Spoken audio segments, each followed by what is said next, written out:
Hello, my fellow moms and dads who are caregivers to very special children.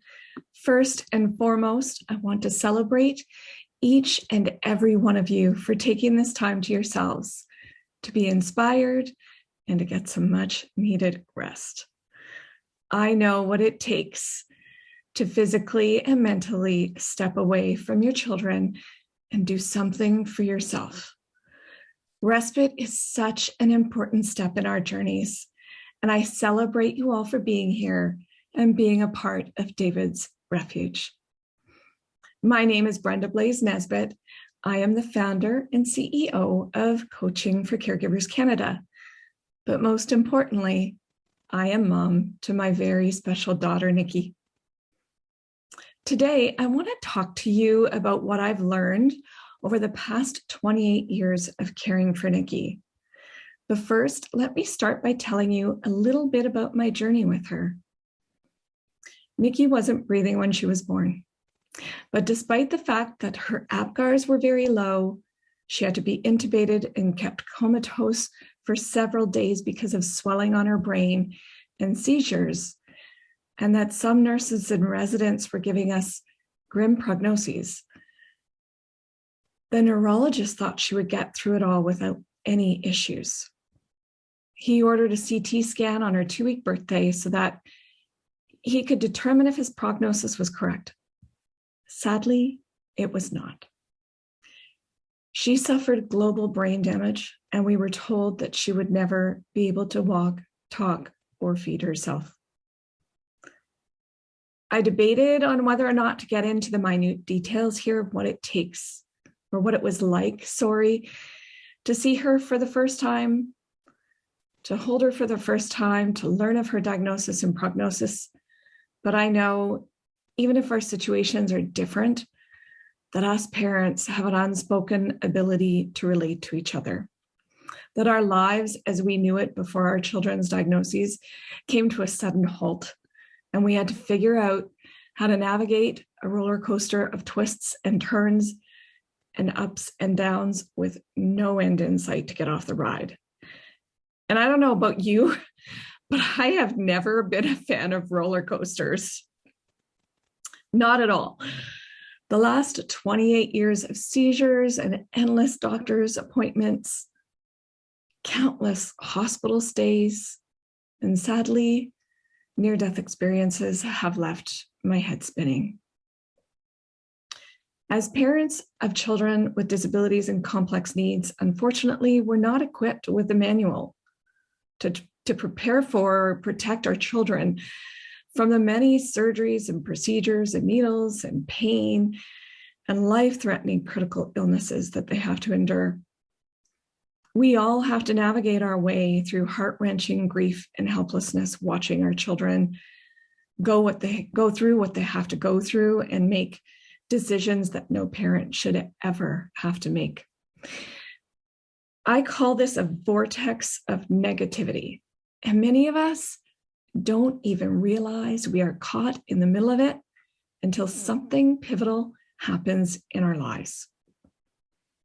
I've had many pivotal moments with Nikki, but I want to share with you the two most important moments that helped me recognize how that vortex of negativity was starting to shape mine and Nikki's lives in a way I didn't want it to, but also in a way I didn't realize. The first was when someone told me that they felt sorry for me. That hit me like a slap right across the face. Yes, I was still in the depths of grieving the child I thought I'd have and fearing what the future held for us. But in that moment, I realized that I did not want pity. Validation, yeah. Support, definitely. But pity, no. I wanted mine and Nikki's story to inspire others. But with that pity comment came the realization that I was putting the wrong energy up there. It made me more aware of how much energy I was giving up to the negativity in my life and how it was up to me to give that negativity permission to be present or not. If I wanted more positivity in my life, then it was up to me to surround myself with it. It all started with me. So here's where I'm going to bring in an easy acronym for you to remember.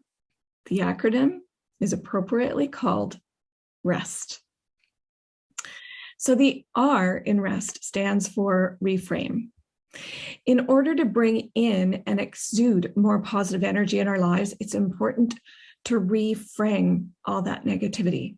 It is not easy and it won't come overnight. But with practice, it can work and it can help. Personally, for me, what started to make it a bit easier was that Nikki's cute little personality started to shine. She screamed constantly as a baby, but now she was starting to settle down a little. She was starting to give us her cute little smiles and happy little sounds. And this did a world of good for my soul because I became acutely aware that happiness brought so much joy to me, and Nikki's happiness brought so much joy to me, and it gave me so much hope. It became my mission to find anything and everything that would make her happy and calm, like Itsy Bitsy Spider and I'm a Little Teacup songs that I sang to her every day, all day long. And she had these cute little sneakers that had a squeaker on them. I say plural, sneakers in plural, because she loved that squeak. And I literally wore the squeaker out. So then I bought them in several different sizes because I couldn't imagine what I'd do when she outgrew them. For her now, music completely lights up her soul. She absolutely loves Shania Twain. And the TV show Big Bang Theory, she expresses so much glee over that show. But by making it my mission to keep Nikki as happy as I could, I was able to focus more on what Nikki could do and what she could bring to others around her. I wanted to share that cute little belly laugh and her infectious smile with the world and have everyone join me in my celebration of her. Inevitably, though, we'd have another appointment and I'd be pulled back into that world of negativity. My celebration bubble would pop because every single one of her appointments and hospital stays focused on negatives, on what was wrong with Nikki, the milestones she wasn't reaching, what she couldn't do, and what she would never be able to do. It was incredibly depressing. But then another pivotal moment happened for me. We had to see a dentist for the first time when she was 2.5 years old. I braced myself for the worst without even realizing it. I guess it was a defense mechanism I had developed. But when the dentist examined her, he looked up to me and in my utter surprise said, "She's perfect. Keep up the good work." Wait, what did he just say? Not one doctor had ever said anything positive about Nikki. He saw the stunned and speechless expression on my face, and repeated himself. "She's perfect. Keep up the good work." It literally took all my energy not to jump up and hug this man I had just met and to hold back the tears of relief and appreciation that were welling at the back of my eyes. He had no idea the impact he had on me in that moment. Someone finally saw the pure little soul I could see, and for once, an appointment focused on something positive. That simple act of compassion and kindness was all it took to give my soul so much healing. It gave me permission to reframe the negativity that surrounded us into something more positive. It empowered me and validated me and my desire to unabashedly embrace everything Nikki is, everything she can do, celebrate her no matter her challenges, and fill her soul with everything that made her happy. Reframing your journey doesn't happen overnight, and it is a work in progress. It always will be. There will be days that you can't do it, and that's okay. That is okay. This leads me to talking about the next letter of the acronym R.E.S.T, and that is emotions that come along with having a child who has a disability or complex needs. For years, I held my emotions in and only let them out when no one was around. I was told to be strong, don't cry. That couldn't be farther from the truth. Embracing and releasing your emotions is one of the strongest things that you can do. Even with the best of intentions to have a positive mindset, though, there are things that are going to take you down to your knees. Caring for our children can be hard and it can be heavy because us parents live a paradox of fear and courage, heartbreak, and unconditional love every single day.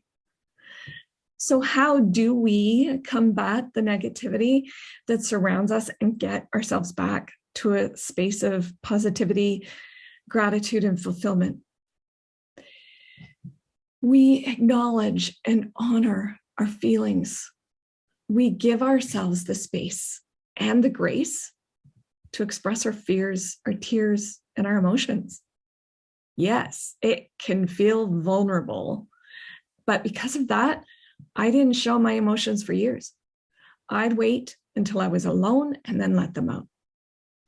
But I did a huge disservice to myself and my daughter, Nikki, for that matter, because I didn't share my emotions or fears. Health professionals and others assumed I was coping well and didn't need the extra assistance or support. It's also important to express your emotions so that you can actually release that negative energy that builds up inside of your body. I will literally lay on the floor and bawl my eyes out.